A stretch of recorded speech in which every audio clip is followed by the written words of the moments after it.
జై తెలంగాణ, జై కేసీఆర్.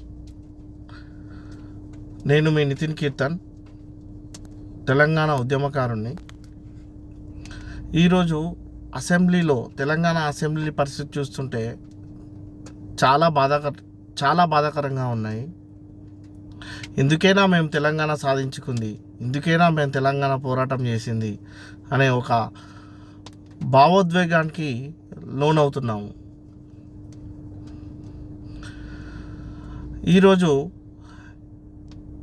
ఉద్యమంలో ఏ రోజు పాల్గొన్న వాళ్ళు అసెంబ్లీలో ఎమ్మెల్యే స్థాయిలలో కూర్చున్నారు.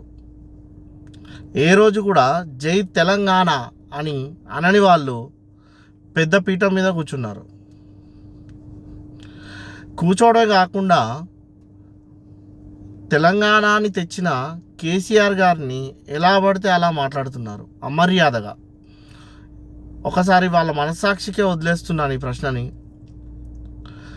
మీరు ఏ రోజైనా నిరాహార దీక్షలో కానీ ఏదైనా ఉద్యమం కార్యక్రమంలో కానీ, వంట వార్పులో కానీ, రైలు రోకోలో కానీ, సకల జనుల సమ్మెలో కానీ, ఎక్కడైనా కానీ మీరు రోడ్డెక్కి జై తెలంగాణ అన్న ఒక వీడియో క్లిప్ కానీ, ఒక ఫోటో క్లిప్ కానీ ఉన్నదా? లేదు. మేము ఉద్యమం చేశాము. మేము ఆ రోజులలో నా వయసు 23 సంవత్సరాలు, 23, 24, 25, 26. నేను 6 సంవత్సరాలు ఉద్యమంలోనే ఉన్నాను. అప్పుడు నేను స్టూడెంట్ని. ఇప్పుడు నా వయసు 30 సంవత్సరాలు. మేము తెలంగాణ తెచ్చుకుంది అసెంబ్లీలో కూర్చోవాలనో, తెలంగాణ సీఎం కావాలనో, తెలంగాణ పెద్దపీఠం మీద కూర్చోవాలనో కాదు. మేము ఎంచుకున్నది ఉద్యమము కేసీఆర్ గారు స్థాపించిన ఉద్యమం. తెలంగాణ ఉద్యమం మళ్ళీ స్థాపించారంటే కేసీఆర్ స్థాపించిన ఉద్యమంలోనే తన బాటలో మేము నడుచుకుంటూ వెళ్ళాము. తను చెప్పిన కార్యక్రమాలన్నీ చేశాము. నేను తెలంగాణ స్టూడెంట్ లీడర్గా ఉండి మల్లాపూర్, హబ్సిగూడ, నాచారం, కాప్రా, ఈసీఐఎల్ సర్కిళ్ళల్లో చాలా ఉద్యమాలు చేశాం. బస్సులు బలగొట్టాం, చాలా ఉద్యమాలు చేశాం. పోలీసు వాళ్ళతోటి దెబ్బలు తిన్నాం, రబ్బర్ బుల్లెట్లు తిన్నాం, చాలా చేశాం. కానీ మేము ఏ రోజు కూడా మేము మున్సిపల్ కౌన్సిలర్ కావాలనో, కార్పొరేటర్ కావాలనో, సర్పంచ్ కావాలనో మేము ఏ రోజు కూడా ఉద్యమం చేయలేదు. ఒక తెలంగాణ మేము తెచ్చుకోవాలనే ఒక ఆశతోటి, తెలంగాణ రాష్ట్రం మేము సాధించుకోవాలనే ఒక ఆశతోటి మేము ఉద్యమం చేసాం. ఆ ఉద్యమ ఫలితంగా మాకు నచ్చిన లీడర్ని మేము సీఎంగా చేసుకున్నాం. కేసీఆర్ గారు పాలించారు. మేము అందరం ఆనందంగానే ఉన్నాము. ఇప్పటికీ కూడా మేము ఈరోజు ఆధార్ కార్డులో తెలంగాణ స్టేట్ అని చెప్పుకోవడానికి కారణం కేసీఆర్ గారు. ఈరోజు అసెంబ్లీలో చూస్తుంటే కేసీఆర్ని కానీ, కేటీఆర్ గారిని కానీ ఎలా పడితే అలా మాట్లాడుతున్నారు. సరే, ఒప్పుకుందాం, కేటీఆర్ గారు ఉద్యమం మధ్యలో వచ్చారు. తండ్రి పార్టీని ముందుకు తీసుకెళ్లాలని ఒక తనయుడు ముందుకు వచ్చాడు. అది పెద్ద కొత్త విషయమేం కాదు. ఇందిరాగాంధీ పార్టీని ముందుకు తీసుకోవాలని రాజీవ్ గాంధీ గారు వచ్చారు. రాజీవ్ గాంధీ తర్వాత రాహుల్ గాంధీ గారు వచ్చారు. చంద్రబాబు తర్వాత లోకేష్ బాబు ఉన్నాడు. ఇది భారతదేశ చరిత్రలో కొత్త విషయమేం కాదు. ఏదైనా నూతన విషయాలుంటే మీరు అసెంబ్లీలో మాట్లాడండి. ఈరోజు ముఖ్యమంత్రి గారికి తనయుడు లేడు కాబట్టి అంటున్నారు. ఒకవేళ తనయుడు ఉండుంటే ముఖ్యమంత్రి తనయుడు కూడా మళ్ళీ కాబోయే ముఖ్యమంత్రి అని చెప్పేసి మీరు మాట్లాడేవాళ్ళు. ఎందుకంటే ఆ టైంలో మీకు తప్పనిపివది. ఎప్పుడైతే మీరు వచ్చే సీఎం కేటీఆర్ అని మేము అన్నామనుకోండి, వంశపార పొలిటిక్స్ అని మీరు మాట్లాడతారు.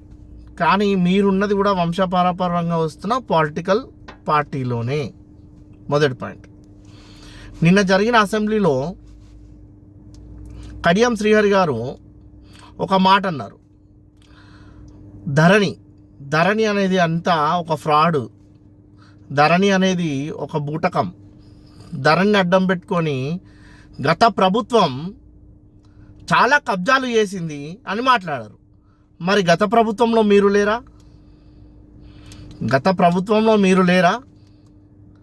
గత ప్రభుత్వ పాలనలో బీఆర్ఎస్లో మీరు లేరా? గత ప్రభుత్వంలోనే ఉన్నారు కదా. అండ్ ఈ ఎలక్షన్లో కూడా మీరు గెలిచింది బీఆర్ఎస్ పార్టీ నుండే కదా. కేసీఆర్ గారి బొమ్మ, కారు గుర్తును పెట్టుకునే కదా మీరు ఎమ్మెల్యే అయ్యారు.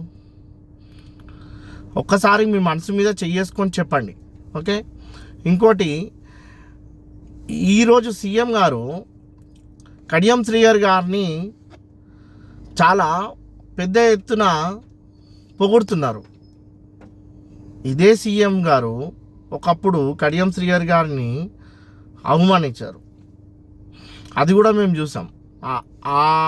ఆ ప్రెస్ మీటు, ఆ సీఎం గారు మాట్లాడింది మొత్తము మేము చూసాం. ఒకప్పుడు మీకు కడియం శ్రీహరి గారు మంచి వ్యక్తి కాదు, ఇప్పుడు మీకు కడియం శ్రీహరి గారు కడిగిన ముత్యం. అది చాలా తప్పండి, అది చాలా తప్పు. మీరు మాట్లాడడం చాలా తప్పు. ఒకప్పుడు తప్పైంది, ఇప్పుడు కరెక్ట్ ఎలా అవుతుంది? కాదు కదా. ఇంకొకటి, కేసీఆర్ గారితో సమానం అని చెప్పి మీరు పోలుస్తున్నారు. మా కేసీఆర్ గారు కుటుంబాన్ని వదిలేసి దీక్షకు కూర్చొని నా ప్రాణం పోయినా కానీ తెలంగాణ తెచ్చుకుంటా అని చెప్పేసి నిరాహార దీక్ష చేశారు. తెలంగాణను తెచ్చుకున్నారు, తెలంగాణని సాధించారు. ఓకే. అది ఎవ్వరు ఒప్పుకున్నా ఒప్పుకోకపోయినా ఇది వాస్తవమైన విషయము. కేసీఆర్ ఒక్కడి వల్లనే తెలంగాణ వచ్చిందా అని మీరు మాట్లాడతారు. కేసీఆర్ ఒక్కటి వల్లనే తెలంగాణ రాలేదు. కేసీఆర్ గారి ఒక్కరి వల్లనే తెలంగాణ రాలేదు, మేము ఒప్పుకుంటాం. కానీ కేసీఆర్ గారే తెలంగాణ టీఆర్ఎస్ పార్టీ పెట్టకుండా, జై తెలంగాణ నినాదం స్టార్ట్ చేయకుండా, ప్రత్యేక రాష్ట్రం కోసం పోరాడకుండా ఉండుంటే తెలంగాణ వచ్చేది కాదు. కేసీఆర్ ఒక్కరి వల్లనే తెలంగాణ రాలేదు, మళ్ళీ ఒప్పుకుంటాం. కేసీఆర్ గారు వేసిన బాటలో యువత అండ్ విద్యార్థి నేతలు, ఉద్యోగస్తులు, కూలీ పని చేసేవాళ్ళు, సకల జనులు, సకల కుటుంబాలు, సకల తెలంగాణ రాష్ట్రం జిల్లాల కుటుంబాలు, రైతులు, పాడిపంతులు, పాడి రైతులు, మా గౌడన్నలు అందరూ కలిసి కేసీఆర్ గారు వేసిన బాటలో నడిచి మా గొంతుని ఢిల్లీలో ఉన్న సోనియమ్మకి వినిపించేలాగా మా విద్యార్థి నేతలు ప్రాణాలు కూడా కోల్పోయి ఎన్నో ఉద్యమాలు చేసి ఎన్నో బందులు చేసి పరీక్షలు కూడా రాయలేదు మేము. అలా అన్నీ కూడా మేము చేసి మా గొంతుని, తెలంగాణ గొంతుని మేము ఢిల్లీలో ఉన్న పార్లమెంటుకి వినిపించాం కాబట్టి తెలంగాణ వచ్చింది. దీనికి మూల కారణము మీరు ఒప్పుకున్నా ఒప్పుకోకపోయినా దీనికి మూల కారణము కేసీఆర్ గారు. ఎన్నో గడపలు తొక్కాడు, ఎన్నో రాష్ట్రాలు, ప్రతి ఒక్క రాష్ట్రం సీఎంని కలిశారు, ప్రతి ఒక్క రాష్ట్రం మంత్రులను కలిశారు, ఆ టైంలో ప్రతి ఒక్కరిని కలిశారు, ఎన్నోసార్లు రాజీనామా చేశారు, ఎన్నోసార్లు సాక్రిఫైస్ చేశారు. కాబట్టే తెలంగాణ వచ్చింది. ఇంకోసారి మీరు తెలంగాణ కేసీఆర్ వల్లనే వచ్చిందా అని అంటే ఒకటే మాట అంటున్నాను, కేసీఆర్ వల్లనే వచ్చింది. కానీ కేసీఆర్ని మొత్తం యావత్ తెలంగాణ ప్రజలు నమ్మి కేసీఆర్ని ఒక పెద్ద తండ్రిగా పెట్టుకొని, ఒక పెద్ద మనిషిగా పెట్టుకొని మేము ముందుకు నడిచినాం నమ్మకంతో. కాబట్టి తెలంగాణ వచ్చింది. అందుకే మా తెలంగాణ తీసుకొచ్చింది కేసీఆర్. తెలంగాణ టీఆర్ఎస్ పార్టీ పెట్టకపోయి ఉంటే ఈరోజు మీరు తెలంగాణ రాష్ట్ర ముఖ్యమంత్రిగా చెప్పుకోవడానికి ఉండేవాళ్ళు కానే కాదు. ఎందుకంటే మీ గురువు గారు ఈరోజు తెలంగాణ రాష్ట్రం రాకపోతే తెలుగుదేశం పార్టీ లేకుంటే వైఎస్ఆర్సీపీ పార్టీ లేకుంటే కాంగ్రెస్ పార్టీ నడిచేది. అప్పుడు మీ గురువుగారు ముఖ్యమంత్రి గారి గురువుగారు మిమ్మల్ని సీఎం కానిచ్చే వాళ్ళ, తెలంగాణకి మీకు సీఎం కానిచ్చే వాళ్ళ. ఈరోజు కేసీఆర్ గారు తెలంగాణ తీసుకురావడం వల్లనే తెలంగాణ స్టేట్ ఏర్పడింది కాబట్టే మీరు తెలంగాణ ముఖ్యమంత్రిగా అయ్యారు. ఇది ముమ్మాటికి అక్షర సత్యం. మీరు అవునన్నా కాదన్నా. కాబట్టి యావత్ ప్రజలకి నేను తెలియజేసేది ఏంటంటే, ఇప్పటికైనా ఓటు అనేది మన జన్మ హక్కు, ప్రతి ఒక్క భారతీయుడికి హక్కు. ఒక మంచి పాలనను తెచ్చుకోవడానికి, ఒక మంచి రాష్ట్రాన్ని తెచ్చుకోవడానికి, ఒక మంచి బతుకుని తెచ్చుకోవడానికి మనం వేసే ఒకటి ఓటు. ఆ ఓటుని ఎవ్వరూ వేస్ట్ చేసుకోకండి. ఇప్పుడు వచ్చే ఎలక్షన్స్లో తప్పకుండా బీఆర్ఎస్ పార్టీని